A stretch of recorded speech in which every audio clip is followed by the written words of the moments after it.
Me and Curtis Strange never got along. What's he like? He just wasn't nice to me.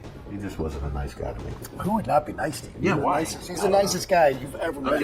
As a rookie, and he just didn't like rookies. John Daly told Curtis Strange he'd break his body into 6 pieces. This wasn't trash talk.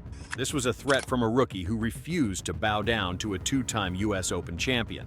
And that moment, that rage-filled confrontation on a crowded putting green in 1991, it set the tone for one of golf's most explosive careers. But here's what nobody tells you. That fury wasn't random. It was personal.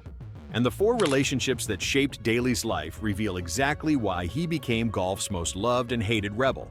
One became a lifelong grudge, another turned into respect, and one friendship saved his entire legacy. Before we dive in, you need to understand who John Daly really was. Born April 28, 1966, Daly crashed onto the golf scene like a storm nobody saw coming. His 1991 PGA Championship win was the ultimate underdog story. He was the 9th alternate, only getting in at the last second, then walked away with the trophy like it was destiny. With his booming drives, working-class confidence, and total disregard for golf's polished country club image, Daly stood out like no one before him. Then came his second major, the 1995 Open Championship, sealing his name in golf history forever. But that's just the surface.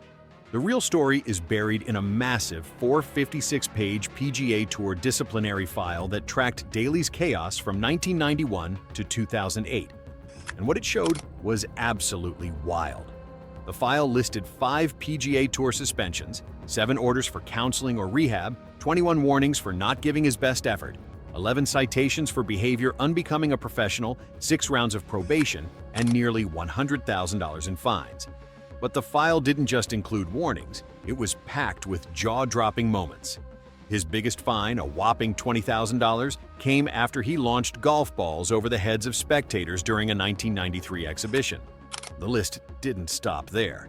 It mentioned him teeing off a ball perched on a beer can handed to him by Kid Rock, walking out of tournaments mid-round, missing tee times, and even showing up at a course opening shirtless and barefoot. Behind the fairways, Daly's personal life was just as turbulent. He openly admitted to losing between $55 to $57 million over 15 years through gambling. And it all traces back to his early years on tour, to that explosive moment that defined everything. In 1991, during his rookie season at the Bell South Classic in Atlanta, Daly found himself in a tense moment that set the tone for his clashes with golf's old guard. The putting green was jam-packed, only 6 holes for 146 players. As Daly practiced putts, another player's ball kept rolling toward him. Being polite, he tapped it back again and again until he finally looked up and saw Curtis Strange, a 2-time U.S. Open champ. According to Daly, Strange told him, "You do not put when a veteran is putting. You're a rookie. Step away and let me do my thing." Daly didn't back down for a single second. He fired right back. "Really? Have you looked around? There's only 6 holes and about 50 guys on this putting green." But that's not the whole story.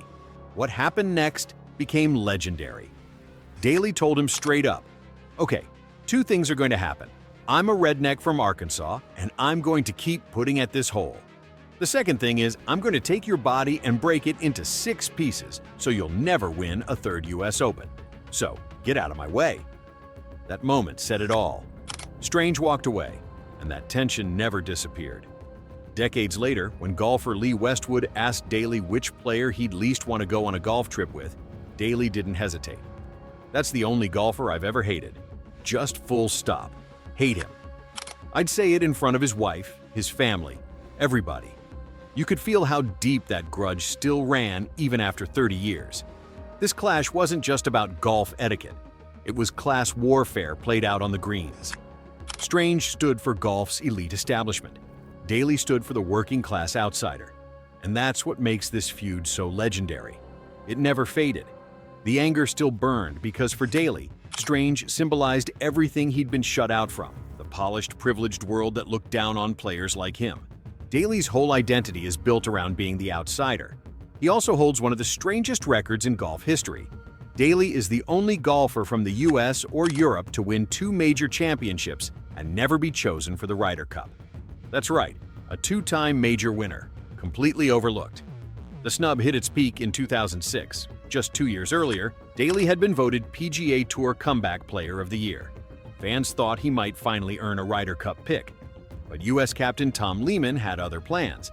He chose Stuart Sink and Scott Verplank instead, saying he wanted guys who put the ball in play and who can chip and putt. To Daly, it was a direct shot at his grip it and rip it style. If you're loving this story, hit that like button and subscribe so you never miss the wildest moments in golf history.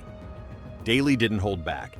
He called out Lehman by name, pointing out that Lehman's team got crushed at the 2006 Ryder Cup. Europe dominated 18-1-2 to 9-1-2, one of the most lopsided defeats in history. For Daly, that loss was proof that the PGA establishment would rather lose with their safe players than win with a wild card like him. But while his feud with the establishment was personal, his dynamic with Tiger Woods told a completely different story. It wasn't about hate, it was about philosophy. That clash hit its peak at the 2019 PGA Championship. Daly, battling osteoarthritis, received a medical exemption to use a golf cart. When reporters asked Tiger Woods what he thought, his answer became legendary. As far as JD taking a cart, well, I walked with a broken leg. It was a sharp reminder of the Tiger mindset, toughness above all else, referencing his 2008 US Open win when he battled through a torn ACL and stress fractures. Tiger's comment wasn't really about a golf cart. To Woods, it represented weakness. But to Daly, it felt cold and unfair. Daly later explained that Tiger didn't realize he was battling diabetes, joint problems, and hip issues. But here's where things take a surprising turn. The two actually made peace. Daly shared that Woods apologized to him over dinner at a PNC championship. Daly even revealed he was among the first to text Tiger after his devastating 2021 car accident. That moment showed what their relationship was really about: mutual respect between two men who represented totally different sides of golf. Tiger embodies elite discipline and perfection. Daly stands for pure instinct and playing from the gut. Now enters David Feherty, one of Daly's closest friends and one of the most interesting figures in his story. Their connection shows how Daly's chaos eventually became part of his charm. It all started back in 1990, when a young, unknown Daly edged out Feherty by just one stroke. After that win, Daly invited Feherty to a party at his hotel. By the time Feherty showed up, he joked that Daly had probably already spent his winner's check.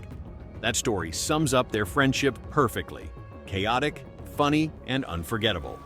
Feherty, a sharp-witted broadcaster with his own struggles, became Daly's most loyal and understanding voice in the media. On his show, he could joke about Daly being a train wreck while still celebrating his raw talent. What made this friendship truly powerful was how Feherty helped reshape Daly's public image.